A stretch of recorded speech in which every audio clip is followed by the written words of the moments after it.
Het weer wordt nog vrij rustig waar en de temperaturen weer nog aardig heeg, maar dat zal de komende dagen verhoorden. Het wordt gewoon winter, hoewel die temperaturen nu daar wat boven nul uitkomen blijven. En de strooiauto's die kunnen de komende dagen ik de dik op. Wel, joen en vannacht uiteindelijk al. We beginnen nog met de kans op mist, met ik wat rein of een mix met wat weer te sneeuw. Maar staren gewoon vannacht wordt het kouder en hebben wij kans op sneeuw en lichte sneeuw. En dan zakt de temperatuur letter vannacht naar tussen de 0 en de min 3 graden. Steeds maar op de meeste plekken lichte frost, maar een aantal opklarings. Ja, de wind, die ziet ik meer en meer het maat eerst op. En die zal matig gewoon vrij krachtig worden in het watergebied. Maar meer de provincie blijft het rustig een zwakke wind. Dan terug naar morgen.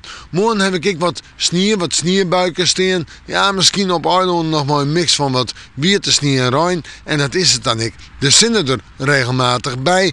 Temperaturen zijn 3 of 4 graden. En de wind, ja, die komt nog altijd nu tot maat eerst mei. En die is matig en vrij krachtig. Die kan in het watergebied wel eens krachtig worden. Dat toch viel het koud aan.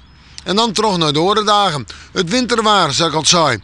Allereerst vreed en sneeuw. Ja, dat bent toch 2 dagen mooi nog redelijk wat zinnen. Een paar buikjes, sneeuwbuikjes wel te verstaan. Hoe daar 1 of 2 graden boven nul. In de nacht min 4 gemiddeld. Wat ze lichte ontmatige frost. Want misschien op plekken wel min 5 of min 6. Maar dan komt de sneeuw, maar betekent sneeuw. En dan rint die temperatuur weer een beetje op. Nou ja, hoe daar om het vriespunt. In de nacht nog 2 of 3 graden frost. We maken hem aan, we weer even in het waarsje.